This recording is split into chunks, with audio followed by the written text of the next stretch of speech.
And welcome to this edition of Bury Your Bookie. I'm Jeff DeForest. Very happy to have you guys with us as we all sit in wild anticipation of the opening of the college football season gets underway in just a couple of days. And a lot of thoughts, a lot of storylines. You got football action coming up on Thursday. There's a game many people are commenting on.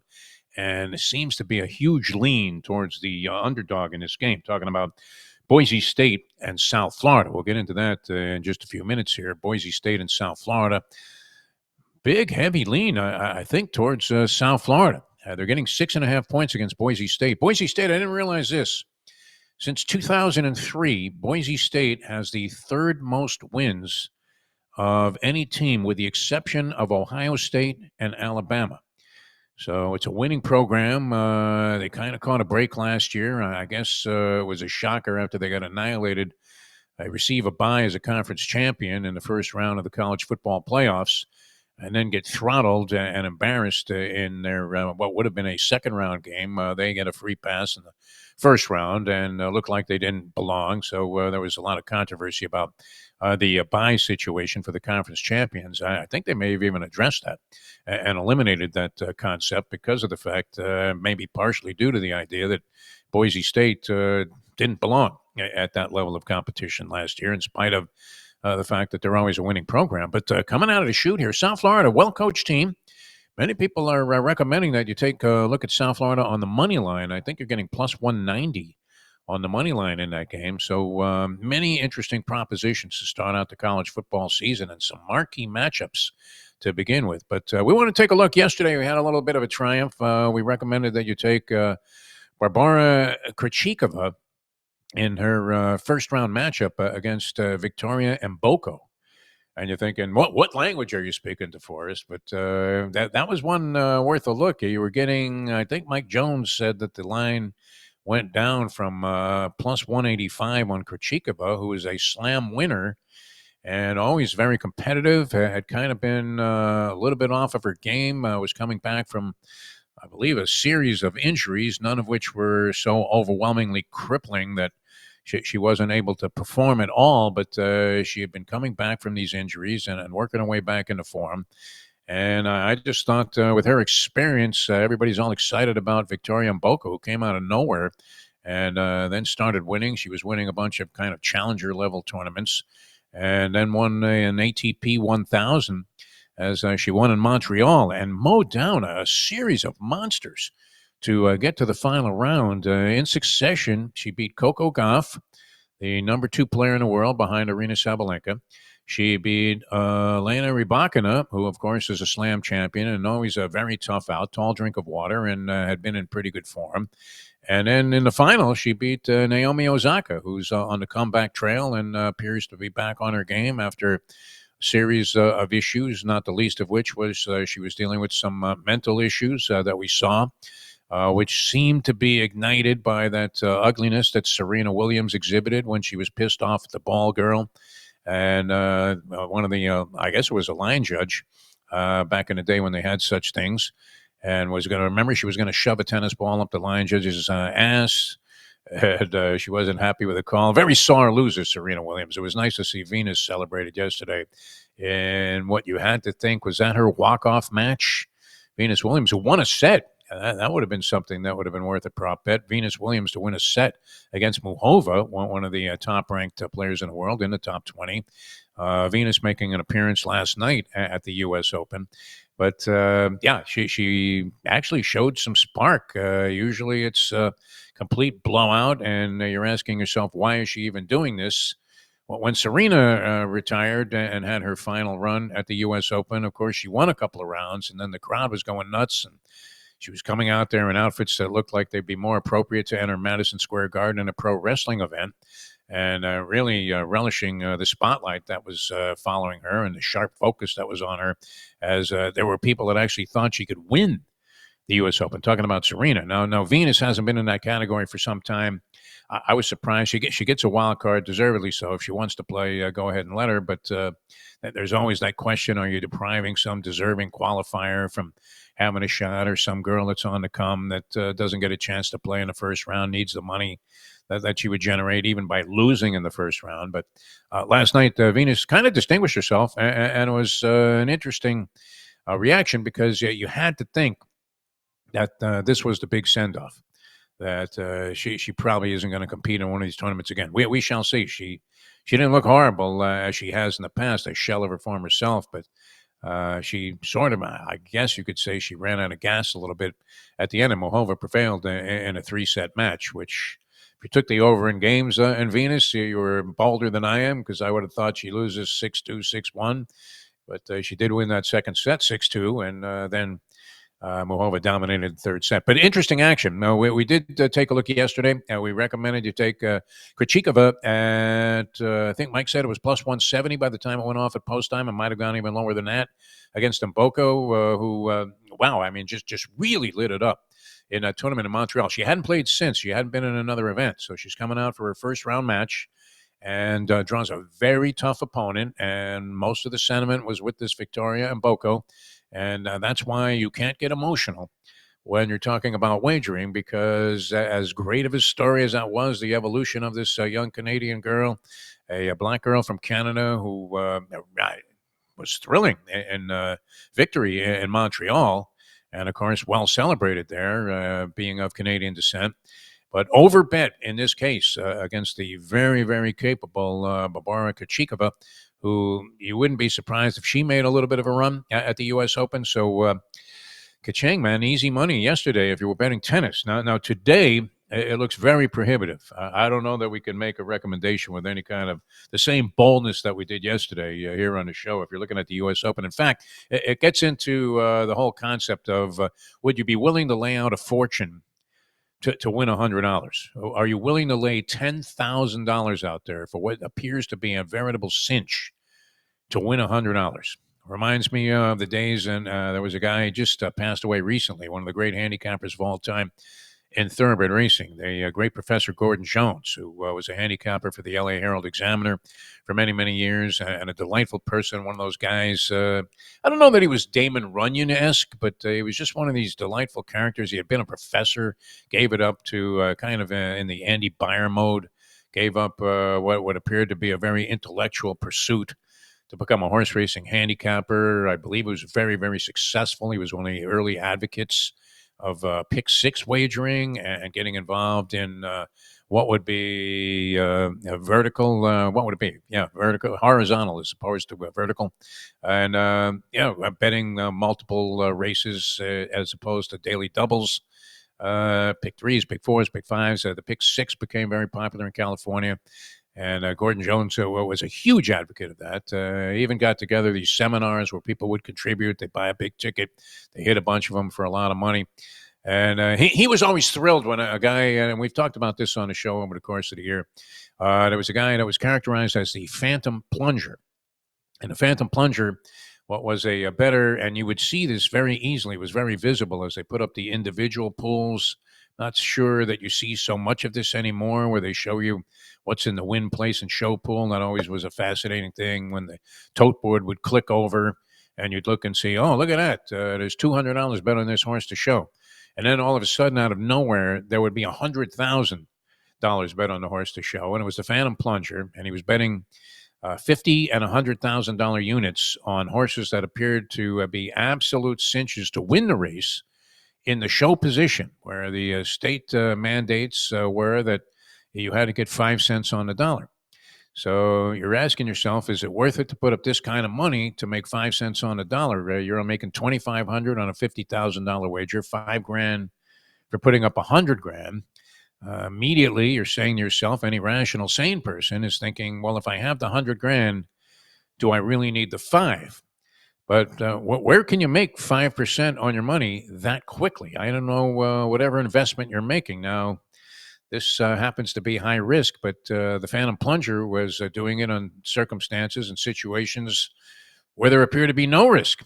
was betting Secretariat in the Belmont and betting 100,000 a show. So whenever he would show up, Gordon Jones and sort of an alarm would go off around the press box there at Santa Anita, and everybody, there would be a buzz around the track. He's here. He's here. The plunger is here. And I will never forget the day that the plunger put $100,000 down on a horse called Lemhi Gold. He's in a 5-horse field at Santa Anita.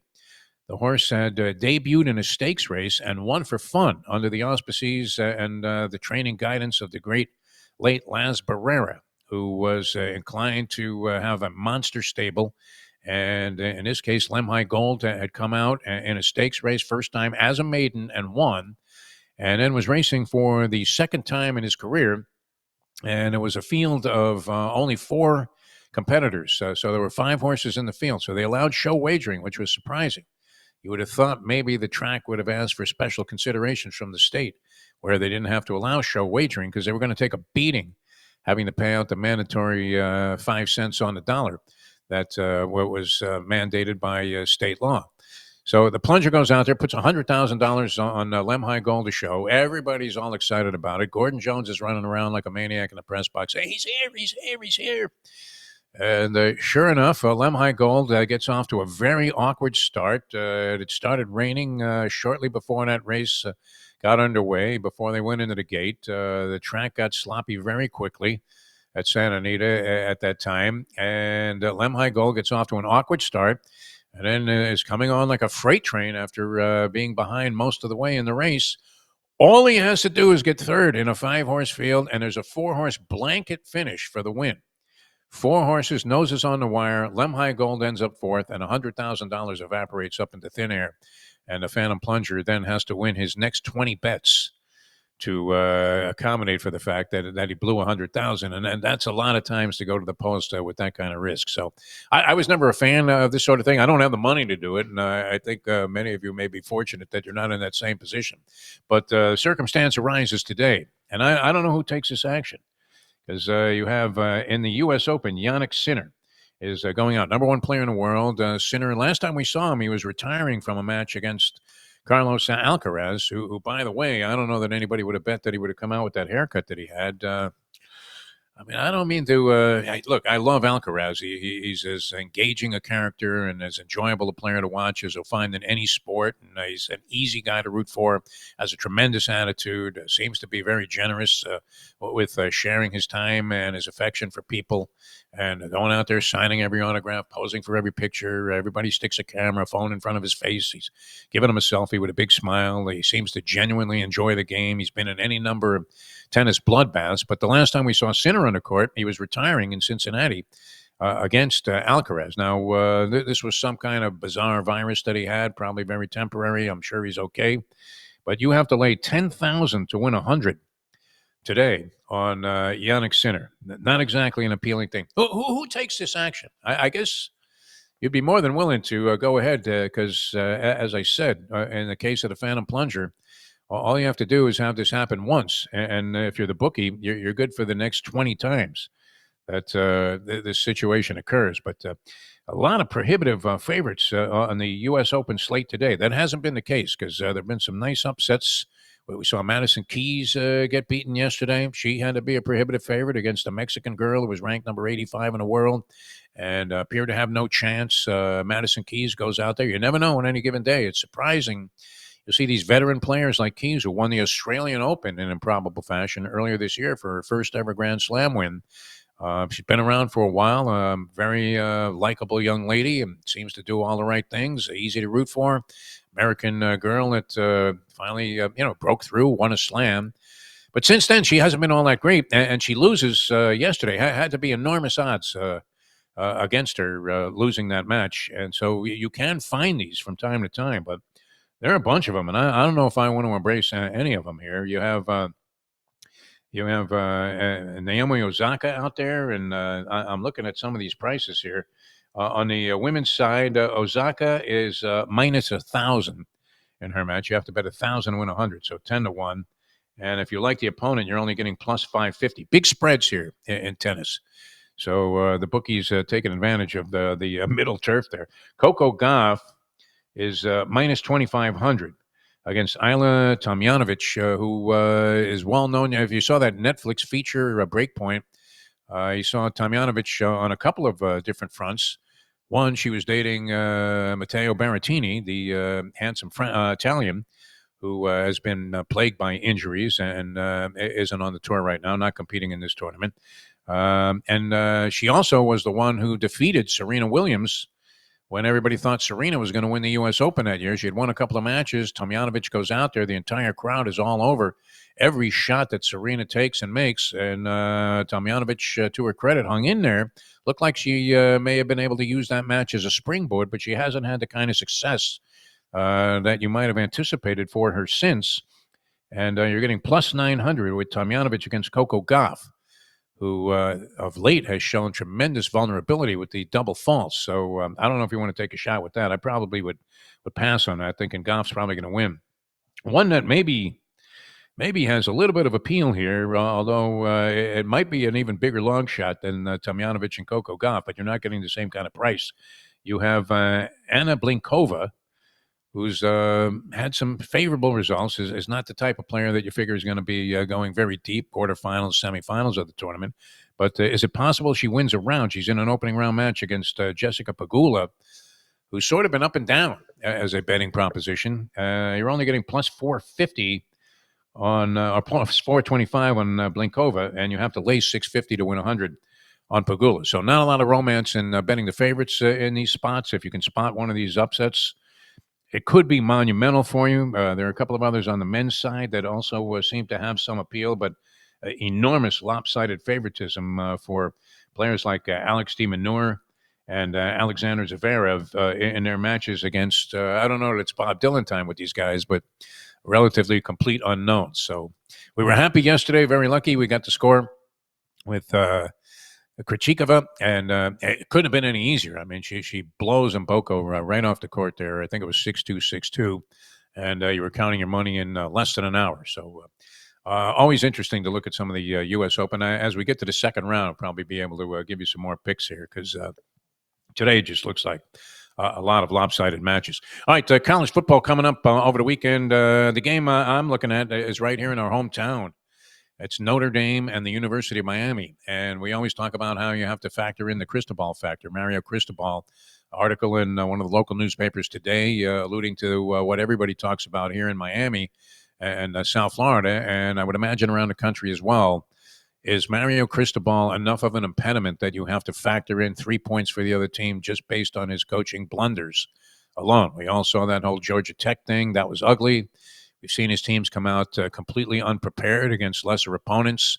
Looked like, Cam Ward saved his ass against California last year. He's getting smoked in the first half, down 30-plus points, and then Ward starts slinging a rock, and they make this impossible comeback. Mathematically, it looked like it was inconceivable that the Hurricanes would be able to come out of that they win that game.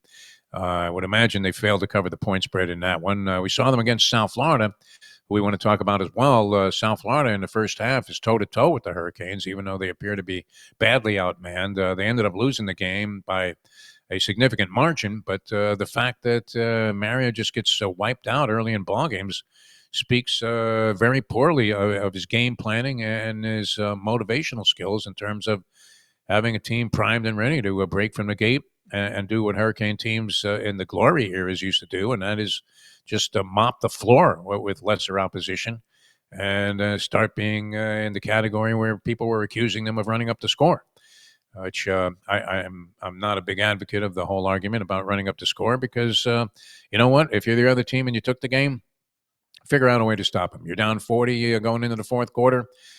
Play a tough fourth quarter. Don't start complaining that the teams, they're passing the ball. Look, they bring in their scrubs or second and third team players. Those guys want to play just as badly as the first team does. They run a high-profile program, and a high-profile program, you can't tell them to stop necessarily, even though it may be somewhat classless, but there's no crying in football.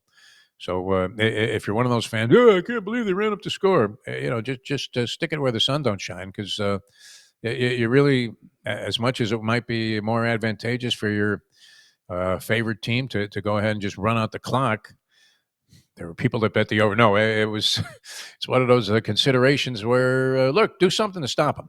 If you're going to lose by 60, don't cry about it after the ball game's over. That the other team was inconsiderate because they put a bunch of points up with their backups in the game. In this case, you got Notre Dame, and they're coming to South Florida. And this, you talk about a heat wave, people. This is not an easy place to play. Even at night, they're going to play on Sunday night, Hard Rock Stadium. Notre Dame favored by 2.5. Both teams have new quarterbacks from last year. The Notre Dame Fighting Irish have a much more inexperienced quarterback than Carson Beck, who supposedly, and you never know what to believe. I mean, I haven't witnessed this myself. Supposedly, according to Mario Cristobal, the coach has looked great, brilliant in the sessions leading up to this game. So you're getting 2.5 with the Hurricanes at home under difficult circumstances with Notre Dame. Marcus Freeman's been known for game day blunders. Witness Northern Illinois last year when they wanted to run this guy off, and you were thinking, holy shit, this guy's a second coming to Jerry Faust. So he is also suspect at times as a game day coach. Not as much so as Mario Cristobal. Cristobal supposedly has brought in any number of brilliant transfers and recruits. So I'm thinking that's a decent offering there. Getting 2.5 points with the Hurricanes at home under these circumstances looks to me like I don't know that it's an overwhelmingly appealing spot, but I'd be inclined to lean in that direction. And then the game that we were talking about takes place on Thursday. Boise State laying 6.5 against South Carolina. South Carolina plus 190 on the money line. I just read a brilliant dissertation about how you should go ahead and play the money line with South Florida. What did I say? South Carolina? South Florida. South Florida, well-coached team, seems to always outperform their pedigree. And Boise State coming to South Florida. Let's see. This game is, at South Florida, at USF. Might be worth a shot there. We're going to go ahead and recommend that you take the 6.5 and then cross your fingers and hope that we're right about this one because an interesting way for Boise State, one of the winningest programs, as we mentioned, since 2003, third most wins of any team in Division I football, behind only Ohio State and Alabama. And they're laying 6.5 on the road against South Florida. It's one of those wise guy games that everybody's all over South Florida. Now, maybe you're a contrarian and you're thinking if everybody loves a certain team, you should definitively go the other way. We're going to go ahead and take a little bit of a lean here with South Florida in that spot. So interesting slate all the way around. Of course, you have the marquee matchup of Texas and Ohio State. Don't know what to do with that one. Everybody's been waiting to see Arch Manning, the Heisman Trophy favorite, how he performs. I was reading a story about him yesterday. This kid is the epitome of every kind of throwback guy that you ever wanted to see in college football. He stayed a couple of years behind Quinn Ewers, seemed to relish that experience. Of course, he's got the bloodlines going with the Mannings, Archie and Eli, and of course Peyton Manning, and they're his uncles, and has been well schooled as a quarterback. We've seen him in action. He's a dynamic presence there. He can run the football also. So interesting to see what Sarkisian can do going on the road against Ohio State. And you are getting some points there if you're an Arch Manning believer, going on the road with Ohio State and trying to get a win for Texas coming out of the chute. Marquee matchup. Also, other stuff that really should catch your attention. You got LSU and Clemson. A lot of people think Clemson's going to have a huge year this year. They're heavily favored to win the ACC, which is not a great conference, but nonetheless, can they go and beat an SEC team with Kelly, who is probably very much on that same hot plate seat that Ed Ogeron was on because LSU. He always manages to find a way to lose a few games, Kelly and Brian Kelly. Interesting that he left Notre Dame for this job because nobody leaves Notre Dame willingly. Newt Rockne rolling over in his grave. But that's a great game to open up the season with. And then the other one that a lot of people are looking at, Alabama and Florida State. Florida State an abysmal season last year. Mike Norvell, talk of him being fired. I don't know if it's deserved. I mean, the guy definitely deserved a shot to come back after the year he had prior, where he's sitting there at 13-0 and gets hosed out of the college football playoff because Nick was campaigning for Alabama with their one loss. And so they lost a chance to compete for the national championship, which they might have done just because they had a backup quarterback going in the ball game. They did manage to thrash Louisville And so the committee clearly showed some kind of, whether under the table payments, I don't know. Is there corruption involved in a college football playoff? We don't want to imply that.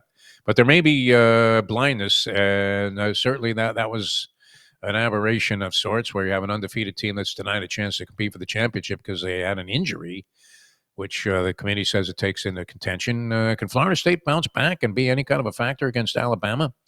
DeBoer last year didn't exactly look like Nick Saban on the sidelines. He's a very likable guy coming out of Washington. You had to be impressed with what he did there. Can he do the same things in Alabama? Or is Alabama due to go on a little bit of a decline? Maybe enough so they don't beat Florida State like a drum on the road. There at Doak Campbell. We'll see what happens with that ball game. But great schedule to start out the season in college football. So we're going to give you a shot there, a little taste with South Florida against Boise State, getting 6 and a hook. Miami getting 2.5. Very shaky vote for them because of the crystal ball factor. But factoring that in, it comes up, what is it, 3 points that you give for an abysmal coach in terms of game day performances? I'm thinking Carson Beck on experience. If he looks anything like they say he's looking so far in their training camp, then has to have a little bit of an edge over the incoming quarterbacks, the new quarterbacks for Notre Dame and the Fighting Irish, and a very tough place to play. I mean, this is going to be a sweat box here at Hard Rock Stadium. And while Notre Dame will probably have more than a representative portion of the crowd, Miami not exactly the best supported team in the country. With the home fans, Notre Dame brings them out. So I'm thinking from an atmosphere standpoint, that more than makes up for the 2.5 points that Notre Dame is being favored by in that ball game. Good luck, everybody. We'll get more into it. The professor will join us on Friday with some college football. We'll have Mike back with us again on Thursday, so we'll get more into that. Big slate of baseball games today, and an interesting one right here in town with the Marlins throwing Sandy Alcantara out there. He's kind of distinguished himself a little bit. Very shaky season. They couldn't even trade him at the deadline. I guess the offers weren't strong enough. In spite of the Marlins' desire to get rid of this guy, the Marlins have had an exceptional season by their standards, even though I think they're 7 games under 500. Alcantara, last couple of times out, he's looked much more sharp than he had all season long. He had a brief period there where it looked like he was getting it together, and then he fell apart again. He's been inclined to give up the one big inning. He's going against a guy tonight, Waldrop, for the Braves, who's 4-0 with a .75 earned run average. The Braves are 3-0 in his starts. The Marlins won a very tightly and well-contested ball game 2-1 last night with a home run in the ninth inning, or the 8th inning, bottom of the 8th, again, an insurance run. They beat the Braves 2-1. Might take a little lean towards Sandy Alcantara, a guy that we always root for, Cy Young Award winner a couple of years ago. Against the Braves, you have to lay 102 to win 100 in this one, but the Braves are favored. It's 119 to 100. You're laying 119 to win 100 if you're betting the Braves in this ball game. So might take a shot there at even money with Sandy Alcantara and the Miami Marlins, who, as I said, are far exceeding anybody's anticipation of what they were going to do during the course of the year, and thinking, just rooting for Alcantara to have a good outing. All right, you guys have a lot of fun. Enjoy the day. Hopefully all your wagers come up clean. I don't know if you're laying that 10,000. We'd like to hear from somebody that's laying 10,000 on Jannick Sinner to win 100. And falls into the category of being a phantom plunger. Who's booking that action? I guess, what, if you were a bookmaker, you would relish that. Some guy that's taking a shot, and you hope that Sinner at that point pulls a hamstring and drops out of the match, and all of a sudden you walk away a winner. It's like winning a fight on cuts somehow after an accidental headbutt is missed by the referee. Joe Cortez is in there. I didn't see nothing. So you end up on the losing side of something. And in this case, if you laid out 10,000 to win 100, I don't know what kind of fool you would feel like, but if you can absorb that kind of beat, then you're in much better financial shape than I am. All right, have a great day, everybody. We'll see you tomorrow. I'm Jeff DeForest. Thanks for tuning in to today's edition of Bury Your Bookie.